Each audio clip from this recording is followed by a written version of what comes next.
आड़ांग पारगना को आड़ांगे पारगना आड़ांग channel nail तबन पे आजम तबन पे दई बुड़ी जखन ओना गानाडी हाना धारे खन पे छट किन एफएम चापालते उनी आयो हर जखन उनी गिद्रे इमाय तबेना उनी गिद्रे दो आदो आयो हर ए होइना आदो ओना आयो हर उनी दो भितिर से ए चाहेना गाना माने जहां ओरा रना भितिर से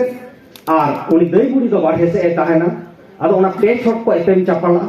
चापाल काते आदो पे छट रे आदो गिद्रे चालाय खान आदो उनी दो ओराते खर किदिया उनकुना के उनी दो आयुई गिद्रे होइना एबार आयुई गिद्रे होइन खान एबार आतो हरि गिद्रे चेक लेकाते हुयुग काना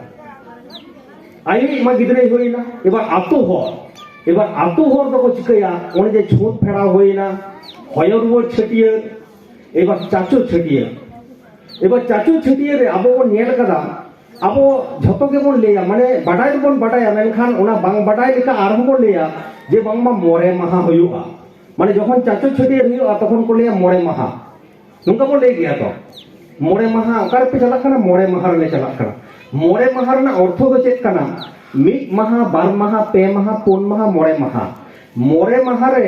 लहाते दो टेके सबो छूट फेड़ाव को कमी लेदा उनाते उना दो मोरे महा को नितुम करा और कोड़ा गिद्रे क्षेत्रे कुड़ी गिद्रे क्षेत्रे तो 7 दिन रे आदो ओने ओना महा के मोरे महा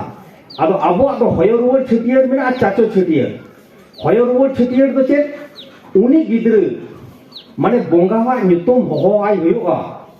बोंगा नितुम टिके सबक को मेटावना छूट फेड़ाव को मेटावना बुको तुपा को चाबायना तारपरे हयरुवर छटियर माने ओना दो बोंगावा नितुम उनी हो आय हुयुगा बोंगा नितुम एमाय हुयुगा बोंगा नितुम दो चेक नितुम गरम नितुम मन लेई करा तो ओना के बोंगा नितुम आदो ओना बोंगा नितुम उनी ओनाते हो आय हुयुगा ओना के हयरुवर छटियर आ चाचो छटियर तो जेदिन खुना आय चाचोआ सेदिन खुना गे उनी दो चाचो छटियर माने ओना दो बोंगा बुरु साव उनी गिद्रे बन मेले गोटेया बोंगा बुरु माने चे मारांग बुरु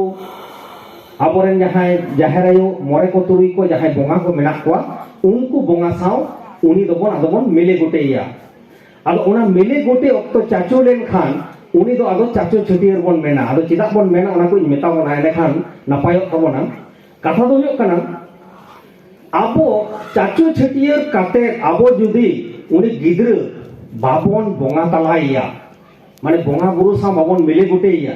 ताहले आबो दो नाड़ा पीड़े उनी गिद्रे चेतान रे हिजुगा नाड़ा पीड़े अडी जायगा बन आंजम कदा जे जहां को गिद्रे को हारा लेन खान गे ताराम को सेना लेखान गे उनको गिद्रे दो बुद्धि दिसो बांग ताहेना उनको गिद्रे दो जहां से जहां को ताराम इदी के खान आदो आम ओरा रे मेनामा आमी गिद्रे बाम छटियर कदेया ओरा रे मेना आमे नेले कना एबार कुल्ही रे उडोक कना आम होयतो बाम नेल केदे कुल्ही रे जहां को होर मेना कोआ उनको को नेल केदे नेल काते उनी गिद्रे को ओवार केदेया एबार कुल्ही रेन होर हो बनु को आतो रेन होर हो बनु को आम हो बनु मिया कमिन चलाओ कना गिटी झटो काते कमिन चलाओ कना बाम चाचो छटियर कदेया पाले उनी गिद्रे बेरे काते ताराम ते पुकरी से ए चलावेना पालेने उनु मेना ताहले उन अक्तो दो कोय बंचावया आदो उनाते आबोरेन हाप्राम को ले कदा उन अक्तो दो आबोरेन बोंगा को बंचाव दारेया कोआ गिद्रे दो चेक लेका उनाते के चाचो छटियर काते रे बन बोंगा तलाइया उनी गिद्रे बोंगा तला लेनखान बोंगा बुरु ᱧᱩᱢ धुम काते गरम नितुम बन इमाया और बोंगा बुरु मानक काते उनको ठेन उनी गिद्रे बन सुप्रुत दोहो काया जे नुई बाबू गिद्रे होय हिसिद रे आमगे आपे बोंगा बुरु के आपे पेनियल सामटावया आपो दो नालखा तुमुन हो उनी गिद्रे जपिक काते बन चलावना मेनखान उनी गिद्रे बेड़े एनखान जाते दुर्घटना आलो हुयुग मा उना लिकाते के उनी गिद्रे दो बोंगा को बंचाव दारेया उना तेगे आबो नवा सेरवा उना तेगे आबो दो को आबोरेन हाप्राम को लेकेदा चाचो अक्तो गे आबो दो चाचो छटियर बन कमिया मेनखान तेहेन चेक बन नेलदा हाने बापला लहारे बन छटियर को नुका होई कना सेजे अब ठीक सही बाबो कमी कना तो ठीक सही नोआ दो अब कमी हुई तबना अब चाचो रे तो चाचो आबार चाचो लहारे चाचो छटियर लहारे अडिगन कमी मेना डाटा ओका से ते ओमोनेन ताया चितान डाटा से लता डाटा नोआ नोआ नेल हुई तबा अब चितान डाटा खान बिजोर चांदोरे खान आबार बोले सेता बापला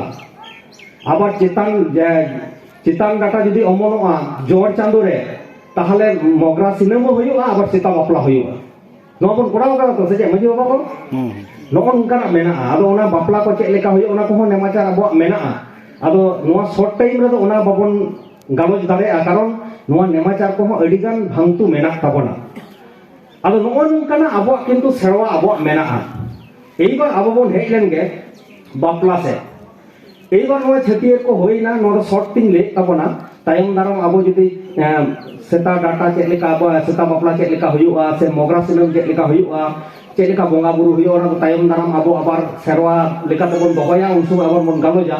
ᱱᱤᱛᱚᱜ ᱫᱚ ᱵᱟᱯᱞᱟ ᱨᱮᱱᱟᱜ ᱤᱧ ᱦᱮᱡ ᱞᱮᱱ ᱜᱮ ᱟᱵᱚ ᱵᱟᱯᱞᱟ ᱨᱮᱵᱚᱱ ᱧᱮᱞ ᱫᱟ ᱟᱵᱚᱱᱟᱜ ᱵᱟᱯᱞᱟ ᱟᱹᱰᱤ ᱨᱚᱠᱚᱢ ᱵᱟᱯᱞᱟ ᱢᱮᱱᱟᱜ ᱛᱟᱵᱚᱱᱟ ᱥᱟᱨ ᱥᱟᱹᱜᱩᱱ ᱵᱟᱯᱞᱟ ᱡᱟᱦᱟᱸ ᱚᱱᱟ ᱫᱚᱵᱚᱱ ᱞᱟᱹᱭᱫᱟ ᱫᱩᱣᱟᱹᱨ ᱵᱟᱯᱞᱟ ᱴᱩᱝᱠᱤ ᱫᱤᱯᱤᱞ ᱵᱟᱯᱞᱟ ᱡᱟᱦᱟᱸ ᱫᱚ ᱦᱩᱭᱩᱜ ᱠᱟᱱᱟ ᱡᱟᱦᱟᱸᱭ ᱠᱚ ᱠᱷᱩᱵ ᱨᱮᱸᱜᱮᱡ ᱱᱟᱪᱟᱨ সামর্থ্য বানুক তাকোয়া উনকু দো টুঙ্কি দিপিল বেশি বাপলা আকো তারপরে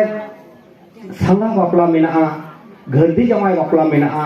আবোনা বাপলা মানে আবরেন সে হাপরাম কো আবোনা জেত রেন যাহা থক রেন হর মেনা কোয়া ওনা অনুসারতে কিন্তু বাপলা হকো দোহ হটো কাদা আদো তিহিন চেক বন নেলদা সেদাই রেনা বাপলা না সিস্টেম মেনাআ সিস্টেম দো চেক তাহা মেনা সেদাই তো গনং কো জমা যাহাই কো কুড়ি আপাত গনং এ জমা ওনা তো নিয়ম মেনাআ 2 টাকা 9 টাকা 9 টাকা 12 টাকা নোয়া ধুই কানা কুড়ি আপাত গনং এ জমা মেনখান তিহিন আবো চেক বন নেলদা গনং মিট গে অকয় তো 11 টাকা জমা অকয় তো 15 টাকা মেনখান বাপলা তো মিট গে হই কানা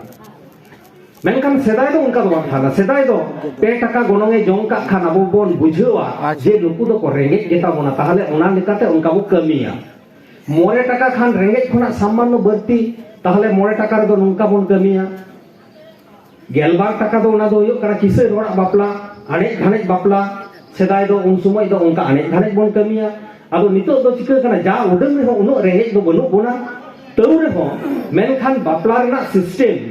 আবো দো বন দোহ আগু কাদা জাহান লিকা গে বন বাপলা কান খান মেনখান আবো দো বন রিস্ক দো তাহেন কান গিয়া নোয়া দো আবো বন দোহ আগু কাদা আদো ᱟᱢᱟᱜ ᱟᱲᱟᱝ ᱤᱧᱟᱹᱜ ᱟᱲᱟᱝ ᱯᱟᱨᱜᱟᱱᱟ ᱠᱚᱣᱟᱜ ᱟᱲᱟᱝ ᱜᱮ ᱯᱟᱨᱜᱟᱱᱟ ᱟᱲᱟᱝ ᱪᱮᱱᱮᱞ ᱱᱚᱰᱮ ᱜᱮ ᱢᱩᱪᱟᱹᱫ ᱠᱮᱫᱟ ᱥᱟᱱᱟᱢ ᱠᱚᱜᱮ ᱡᱚᱦᱟᱨ